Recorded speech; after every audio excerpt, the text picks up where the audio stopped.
കൂട്ടുകാർക്ക് നല്ലൊരു രാത്രി ആശംസിച്ചുകൊണ്ട് മാമ്പഴത്തിന്റെ പുതിയ വീഡിയോയിലേക്ക് സ്വാഗതം. നമുക്ക് നേരെ രേവതിയുടെ സച്ചിയുടെ നാളത്തെ പ്രമോ വിശേഷത്തിലേക്ക് പോയാലോ. നാളത്തെ പ്രമോ വിശേഷത്തിൽ നമ്മൾ കാണാൻ പോകുന്ന സച്ചിയുടെ രേവതിയുടെ ശാന്തി മുഹൂർത്തം. അപ്പൊ അതിന് വേണ്ടുന്ന കാര്യങ്ങളൊക്കെ കലാവതി മുത്തശ്ശി ചെയ്യുവാണ്. അപ്പൊ അതിന്റെ വിശേഷങ്ങളൊക്കെയാണ് നാളെ നമ്മൾ കാണാൻ പോകുന്നത്. ഇന്ന് തന്നെ നമ്മൾ കണ്ടു. അങ്ങനെ സച്ചിയുടെ രേവതിയുടെ ശാന്തി മുഹൂർത്തത്തിന് വേണ്ടുന്ന സമയമൊക്കെ മുത്തശ്ശി കുറിപ്പിക്കുകയാണ്.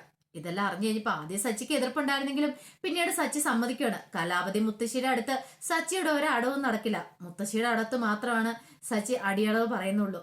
പിന്നീട് വീട്ടിലേക്ക് വന്നു കഴിഞ്ഞിട്ട് മുത്തശ്ശി അതിന് വേണ്ടുന്ന കാര്യങ്ങളൊക്കെ നോക്കുവാണ്. ഈ സമയത്ത് സച്ചിക്ക് വീട്ടിൽ ഇരുന്നിട്ട് ഒരു സമാധാനമില്ല. എങ്ങനെയല്ലേ ഒന്ന് പുറത്തു പോയേ പറ്റുള്ളൂ.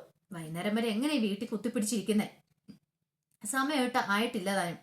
പിന്നീട് സച്ചി വന്നിട്ട് പറഞ്ഞു, അല്ല ഞാനിന്ന് പുറത്തു പോയിക്കോട്ടെ മുത്തശ്ശിനെ ചോദിക്കുകയാണ്. മുത്തശ്ശി പറഞ്ഞു, എങ്ങോട്ട് പോകാനായിട്ട്? അല്ല വെറുതെ പുറത്തേക്ക് ഒന്ന് പോയിട്ടില്ല, നീ ഇപ്പൊ ഒരിടത്തേക്കും പോകണ്ട, ഇവിടെ ഇരുന്നാ മതി എന്ന് പറയാണ്.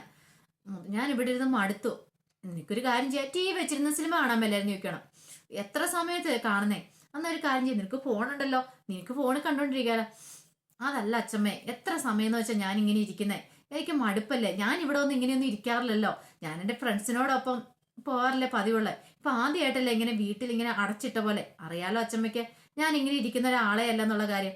എടാ അത് മുമ്പ്, പക്ഷെ ഇപ്പഴങ്ങനെയല്ല. ഇപ്പൊ നിന്റെ കല്യാണമൊക്കെ കഴിഞ്ഞു, പോരാത്ത നിന്ന് ശാന്തി മുഹൂർത്തം കൂടെയാണ്. അറിയാലോ, ശാന്തി മുഹൂർത്തം എന്ന സമയം കുറിപ്പിച്ചു. ചിലപ്പോ നീ ഒരു പോക്ക് പോയിട്ടുണ്ടെങ്കിൽ ചിലപ്പോ താമസിച്ച വരത്തുള്ളൂ. എനിക്ക് നിന്നെ കുറിച്ച് നന്നായിട്ട് അറിയാം, അതാന്ന് പറയണം.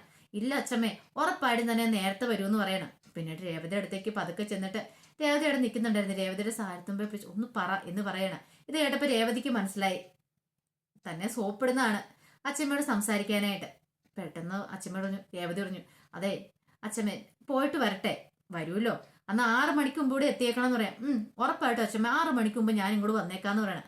അങ്ങനെ സച്ചിയാണെങ്കിൽ സ്വാതന്ത്ര്യം കിട്ടിയ പോലെ അവിടെ നിന്ന് ഓടുന്നത്. അങ്ങനെ ഫ്രണ്ട്സിന്റെ അടുത്തേക്ക് ചെല്ലുവാണ്.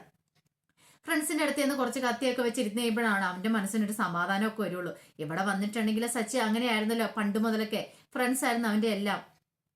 അപ്പം മുത്തശ്ശിയാണെങ്കിലും അതിന് കൂടുതലൊന്നും പറയാറില്ലായിരുന്നു. സച്ചി ഒറ്റയ്ക്കല്ലേ ഉണ്ടായിരുന്നുള്ളൂ. പിന്നീട് കലാവതി മുത്തശ്ശി എന്ത് ചെയ്യുവാണ്, പാറുവിനെ വിളിച്ചിട്ട് കാര്യങ്ങളൊക്കെ പറഞ്ഞ് ഏർപ്പാടാക്കുന്നുണ്ട്. അതെ, കുറച്ച് സാധനങ്ങളൊക്കെ മേടിക്കണം, മുറിയൊക്കെ ഒന്ന് അലങ്കരിക്കണം, പിന്നെ ശാന്തി മുഹൂർത്തത്തിനുള്ള കാര്യങ്ങളെല്ലാം ചെയ്യണമെന്ന് പറയാം. അപ്പൊ രേവതി അവിടെ നിൽക്കുന്നുണ്ട്. അപ്പം രേവതി ചോദിച്ചു, അല്ല മോളെന്താ ഇങ്ങനെ നിൽക്കണേ? മോള് പോയി കുളിച്ച് റെഡിയായിട്ട് വരാൻ പറയണം, മോളെ ഒന്ന് ഒരുക്കണമെന്നൊക്കെ പറയാം. നന്നായിട്ട് മോള് ഒരുങ്ങണമെന്ന് പറയാം. ഒരുങ്ങാൻ അതെന്തിനാ അച്ഛമ്മ അങ്ങനെയൊക്കെ?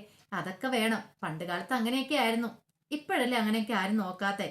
ഞാൻ രാവിലെ കുളിച്ചതിന് കുളിക്കണമെന്ന് ചോദിക്കുകയാണ്. കുളിക്കണം, കുളിച്ച് പൂജാമുറി പോയി പ്രാർത്ഥിച്ചിട്ടൊക്കെ വേണം പോവാനായിട്ട്, എന്നാലും നല്ല ഐശ്വര്യമൊക്കെ ഉണ്ടാവുള്ളൂ എന്ന് പറയാണ്.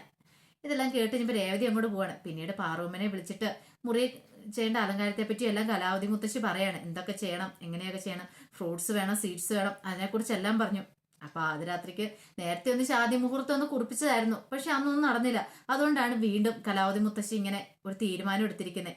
അപ്പൊ ഈ ശാന്തി മുഹൂർത്തത്തിൽ അവർ ഒന്നി ഇറന്നിട്ടുണ്ടെങ്കിൽ അവര് പിന്നെ കലഹങ്ങളൊന്നും ഉണ്ടാവില്ല, നല്ല രീതി ഭാര്യ ഭർത്താക്കന്മാരായിട്ട് മുന്നോട്ട് പോകുമെന്നാണ് തിരുമേനി പറഞ്ഞിരിക്കുന്നത്. അതാണ് ഈ 9നും 11നും ഇടയ്ക്കുള്ള സമയം തന്നെ തെരഞ്ഞെടുത്തിരിക്കുന്നത്. പിന്നീട് കാണിക്കുന്ന രവീന്ദ്രനും ചന്ദ്രമതിയും കൂടെ, ചന്ദ്രമതി വീട്ടിലേക്ക് കല്യാണമൊക്കെ ക്ഷണിക്കാൻ വേണ്ടിയിട്ട് ഒരുങ്ങുമായിരുന്നു. അപ്പൊ രവീന്ദ്രൻ എല്ലാം എടുത്തു പെറുക്കി വെച്ച് തന്നെ ഡ്രസ്സൊക്കെ ബാഗിനകത്ത് എടുത്ത് വെച്ചു. കല്യാണക്കുറിയൊക്കെ നോക്കിക്കൊണ്ടിരിക്കുമ്പോഴത്തേനും ചന്ദ്രമതി അങ്ങോട്ട് വന്നിട്ട്, അല്ല ഇതുവരെയായിട്ടും കഴിഞ്ഞില്ലേന്ന് ചോദിക്കണം. കഴിഞ്ഞു ദേ ഇപ്പൊ കഴിഞ്ഞെന്ന് പറയണം. അല്ല നിങ്ങൾ എന്തായാലും നോക്കിക്കൊണ്ടിരിക്കുന്നത്? അല്ല കല്യാണക്കുറി മൊത്തത്തിലുണ്ടോന്ന് നോക്കുക, അവിടെ കൊടുക്കാനുള്ള വിളിക്കാനൊക്കെ ഉള്ളേ. അറിയാലോ നിന്റെ വീട്ടുകാരുടെ അടുത്തേക്കല്ലേ പോകുന്നേ, ആർക്കായാലും ഇനിയിപ്പൊ കുറി കൊടുത്ത് വിളിച്ചില്ലെന്ന് പറഞ്ഞ് ഇനിയിപ്പൊ അത് മതി അടുത്ത പ്രശ്നം ഉണ്ടാകാനായിട്ട്. അതുകൊണ്ടാ. പിന്നെ എന്റെ വീട്ടുകാരാണല്ലോ എന്ന് വെച്ചാൽ പ്രശ്നക്കാര്, നിങ്ങളുടെ വീട്ടുകാർക്ക് ഒരു കുഴപ്പമില്ലെന്ന് പറയണം. ആ എന്നിട്ടാണ് നീ നീ ഇത് തന്നെ പറയണം കേട്ടോ. നമ്മുടെ രണ്ടിന്റെ കല്യാണ സമയത്ത് നിന്റെ ഒരു ചെറിയച്ഛനാണെങ്കിൽ വെള്ളം അടിച്ചൊരു സാമ്പാറിനകത്ത് മീൻ കിട്ടിയില്ല എന്നും പറഞ്ഞോണ്ട് എന്തൊക്കെ പ്രശ്നം ഉണ്ടാക്കിയത്. അയാൾക്ക് വല്ല ബോധം ഉണ്ടായിരുന്നു?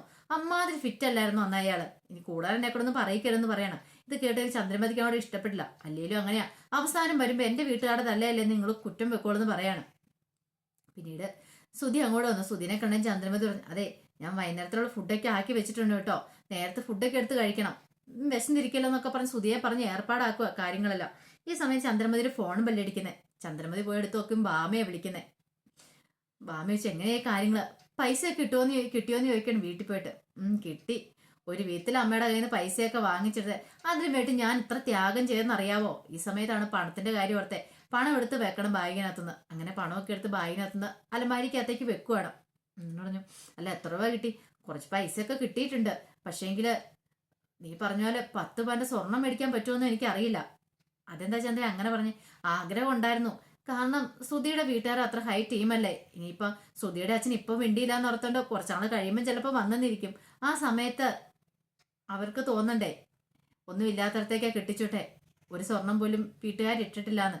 അതുകൊണ്ടാ അത്രയെങ്കിലും കൊടുക്കണ്ടെന്നൊക്കെ ആഗ്രഹം ഉണ്ടായിരുന്നു. പക്ഷെ എങ്ങനെയാവുമെന്ന് അറിയില്ല എന്ന് പറയണം. അല്ല നീ എങ്ങനെ പണമൊക്കെ മേടിച്ചെടുത്തേ? അതൊക്കെ വലിയൊരു കഥയാ എന്റെ ഭാമി. അതിനെക്കുറിച്ചൊന്നും കൂടുതൽ പറയാതിരിക്കുക നല്ലത്. പിന്നീട് ചന്ദ്രമതി അവിടെ ഉണ്ടായ കാര്യങ്ങളൊക്കെ പറയണം. എല്ലാ കാര്യങ്ങളും അവിടെ ജോലി ചെയ്യേണ്ട വന്നല്ലോ. അവസാനം ചന്ദ്രമതി, ഞാൻ ചാണകം, അതെനിക്ക് ചിന്തിക്കാൻ പോലും പറ്റില്ല. ആ ചാണകത്തിനകത്ത് കൈയിട്ട് കുഴച്ച് ഇപ്പൊ അത് ഓർക്കുമ്പോ എനിക്ക് ഭയങ്കര അറപ്പും വെറുപ്പും തോന്നുകയെന്നും പറഞ്ഞിട്ട് മുഖം വരെ ഒരു വശത്തേക്ക് കോട്ടുവാണ്. ആ സമയത്ത് പൈസയ്ക്ക് വേണ്ടി ചെയ്യുന്നതിന് ഒരു കുഴപ്പമില്ലായിരുന്നു. ഇത് കേട്ടൻ ഭാമ ചോദിച്ചു, അല്ല പൈസ കിട്ടിയപ്പോ നിനക്ക് ആ ബുദ്ധിമുട്ടുണ്ടായിരുന്നോ? ഒന്ന് പോടി അവിടുന്ന്. പിന്നെ പൈസ മേടിച്ചെടുക്കാനായിട്ട് ഞാൻ ഇതല്ല, ഇതിനേക്കാളും വലിയ അഭ്യാസം വേണം കാണിച്ചാനും. കാരണം നമ്മുടെ ആവശ്യമല്ലേ നമുക്ക് വലുത്. അതുകൊണ്ടാ കാലെ പിടിക്കാൻ തയ്യാറായിട്ടല്ലേ ഞാൻ ഇവിടുന്ന് പോയത്. ഭാഗ്യം കൊണ്ട് എന്തോ ഒരു ഭാഗ്യം ഉള്ളതുകൊണ്ട് ആ പണം കിട്ടിയത്. അവിടെ സച്ചി ഉണ്ടായിരുന്നു. എനിക്ക് നല്ല ടെൻഷൻ ഉണ്ടായിരുന്നു. സച്ചി എന്തെങ്കിലും പ്രശ്നം ഉണ്ടാക്കുവോ ഇനി പണം തരുന്നതിന്റെ പേരിൽ. അങ്ങനെയൊന്നും ഉണ്ടായില്ലെന്ന് പറയാണ്. എന്നാ ശരി, ഞാൻ പോയിട്ട് വന്നിട്ട് വിളിക്കാന്നൊക്കെ പറഞ്ഞ് ചന്ദ്രമതി ഫോൺ വെച്ചിട്ട് ഹാളിലേക്ക് വരികയാണ്. ഈ സമയത്ത് ശ്രീകാന്ത് അങ്ങോട്ട് വന്നു. ശ്രീകാന്തിനോട് ചോദിച്ചു, അല്ല നീ ഇന്ന് റെസ്റ്റോറൻറ്റിൽ പോകുന്നില്ലെന്ന് ചോദിക്കുകയാണ്. പോകുന്നുണ്ട്, ഇപ്പൊ കുറച്ച് കഴിഞ്ഞിട്ടുള്ളൂ. ഇപ്പൊ ഇറങ്ങാൻ തുടങ്ങിയപ്പോ തന്നെ രവീന്ദ്രൻ പറഞ്ഞു, അല്ല സുധി നിനക്കിന്ന് പോകണ്ടേ? ഓഫീസിൽ ജോലിയില്ലേ? ഓഫീസിൽ പോകണ്ടേന്ന് ചോദിക്കുകയാണ്. ഇത് കേട്ട സുധിയിലൊരു പരിമലുണ്ടായി. എങ്ങനെയാ സത്യം പറയുന്നേ? തന്റെ ജോലി പോയ കാര്യം പറയുന്നത് എങ്ങനെയാ? അമ്മയോട് പറഞ്ഞിട്ടുണ്ട്, പക്ഷെ അച്ഛനോട് പറഞ്ഞിട്ടില്ല എന്ന് തോന്നേ. സുധി ഇന്ന് പരിമെന്ന് കണ്ടപ്പോ തന്നെ ചന്ദ്രമതിക്ക് കാര്യം മനസ്സിലായി. ചന്ദ്രമതി പെട്ടെന്ന് പറഞ്ഞു, അവൻ പൊക്കോളും. ഇനി അവനെ വിട്ടിട്ട് വരാനായിട്ട് നിൽക്കുന്നതാണോ? ദേ വണ്ടി പോകുന്നു പറയാണ്. പെട്ടെന്ന് പോണെന്ന് പറയാം. ഇത് കേട്ടപ്പോ രവീന്ദ്രൻ പറഞ്ഞു, ബാ പോവാന്നും പറഞ്ഞ് ഇറങ്ങുവാണ്. അപ്പൊ ചന്ദ്രമതി പറഞ്ഞു, എന്ത് ചെയ്യാനാ, ആ സച്ചിയുടെ കാർ ഉണ്ടായിരുന്നു, എളുപ്പമുണ്ടായിരുന്നു നമുക്ക് പോയിട്ട് വരാനായിട്ട്. ഇത് കേട്ടപ്പോ രവീന്ദ്രൻ പറഞ്ഞു, സച്ചിയുടെ കാറ് അത് അവൻ ആ മഹേഷിന് ഓടിക്കാൻ കൊടുത്തേക്കുമല്ലേ, അവന് ഡ്യൂ ഒക്കെ ഇട്ടണ്ടേ. നമ്മളെ കൊണ്ട് അങ്ങോട്ടും ഇങ്ങോട്ടും പോയിട്ടുണ്ടെങ്കിൽ അവന് പണം കിട്ടുമോന്ന് ചോദിക്കുകയാണ്. കൃത്യസമയത്ത് തന്നെ പണം അടച്ചില്ലെങ്കിലേ CC-ക്കാർ വണ്ടി അങ്ങോട്ട് കൊണ്ടുപോകാന്ന് പറയണം. ഓട്ടോ വിളിച്ചിട്ടുണ്ട്, അതിനങ്ങോട്ട് പോയാൽ മതി എന്ന് പറയാം. അങ്ങനെ രണ്ടുപേരും കൂടെ അങ്ങോട്ട് പോവാണ്. ഈ സമയത്ത് വർഷ ശ്രീകാന്തിനെ വിളിക്കുന്നുണ്ട്. ശ്രീകാന്തിനെ വിളിച്ചിട്ട് പറഞ്ഞു, എനിക്കൊന്ന് കാണണമെന്ന് പറയാം. ഇത് കേട്ട ശ്രീകാന്തിലൊരു ഞെട്ടലുണ്ടാവുകയാണ്. ഇവളിനി എന്തിനാ പോലും കാണണമെന്ന് പറയുന്നേ? തന്നെ കുറിച്ച് എന്തെങ്കിലും കള്ളത്തരം കണ്ടുപിടിച്ചിട്ടാണോ? അതോ ഇനിയിപ്പോ അവനെ ഇടിച്ച കാര്യത്തെക്കുറിച്ച് അതിനെക്കുറിച്ച് വല്ല സംസാരിക്കാനാണോ? എന്ത് ചെയ്യും എന്നൊരു ടെൻഷൻ ഉണ്ടായിരുന്നു. ഇപ്പോഴും ശ്രീകാന്ത് പറഞ്ഞു, ഞാൻ ഇന്ന് റെസ്റ്റോറൻറ്റിലില്ല, ഞാൻ ലീവാന്ന് പറയാണ്. പിന്നെ എപ്പോഴാണ് നമുക്കൊന്ന് കാണാൻ പറ്റുന്നേ? എനിക്ക് എന്താ ഒന്ന് അർജന്റായിട്ട് കാണാതിരിക്കാൻ പറ്റില്ല, കുറച്ച് കാര്യങ്ങളൊക്കെ സംസാരിക്കാനുണ്ടെന്ന് പറയാണ്. ഇത് കേട്ടോ ശ്രീകാന്ത് ചോദിച്ചു, എന്നോടോ? അത് നിങ്ങളോട് തന്നെ, ഷെഫിനോട് തന്നെ സംസാരിക്കാനുള്ളതെന്ന് പറയാണ്. ഇത് കേട്ടോ ശ്രീകാന്ത് ഓർത്ത്, എന്റെ ദൈവമേ ഇനിയിപ്പൊ താന് ശ്രീകാന്ത് അന്ന് ഇവിടെ അറിഞ്ഞിട്ടുണ്ടാവോ? അതുകൊണ്ടാണ് ഇങ്ങനെയൊക്കെ പറയാൻ പറ്റില്ല. ഇവളായതുകൊണ്ട് ചിലപ്പോൾ തന്നെ ഫോളോ ചെയ്ത് വന്നിട്ടുണ്ടോന്നും പറയാൻ പറ്റില്ല. അതൊക്കെ ഓർത്തപ്പോൾ ശ്രീകാന്തിന് വല്ലാത്തൊരു ടെൻഷനൊക്കെ ഉണ്ടാവുന്നുണ്ട്. പിന്നെ ഇവള് തന്നെ കണ്ടു കഴിഞ്ഞിട്ടുണ്ടെങ്കിൽ താൻ ആരാന്നുള്ള സത്യങ്ങളൊക്കെ അറിയും. അല്ലെങ്കിൽ അവൾ കൊട്ടേഷൻ കൊടുക്കാനിരുന്ന അതൊക്കെ ഓർത്തപ്പോ തലയ്ക്ക് ഭ്രാന്ത് പിടിക്കുന്ന പോലെ തോന്നി. എന്തേലും ഉടനെ ചെയ്തേ പറ്റുള്ളൂന്ന് ശ്രീകാന്തിന് മനസ്സിലായി. അപ്പൊ അതിന്റെ വിശേഷങ്ങളൊക്കെ നമ്മൾ കാണാൻ പോകുന്നത്. ഇനിയിപ്പം കാണാൻ പോകുന്ന വേറെ വിശേഷം എന്ന് പറഞ്ഞിട്ടുണ്ടെങ്കിൽ രണ്ടുപേരുടെ ശാന്തി മുഹൂർത്തമാണ്. ആ കൃത്യ ശാന്തി മുഹൂർത്തത്തിന്റെ സമയത്ത് മുത്തശ്ശി രേവതിനെയൊക്കെ ഒരുക്കി എല്ലാ കാര്യങ്ങളൊക്കെ നടത്തി നിൽക്കുന്ന സമയത്ത് സച്ചി അങ്ങോട്ട് എത്തൂല. സച്ചി അപ്പൊ ആ സമയത്ത് വേറൊരു പ്രശ്നത്തിൽപ്പെട്ട് സച്ചി പോയായിരുന്നു. അപ്പൊ അതിന്റെ വിശേഷം കാര്യം നമുക്ക് എല്ലാവർക്കും കാത്തിരിക്കാട്ടോ. ഒരിക്കൽ കൂടി എല്ലാവർക്കും നല്ലൊരു രാത്രി ആശംസിച്ചുകൊണ്ട് നിർത്തുന്നു. നന്ദി.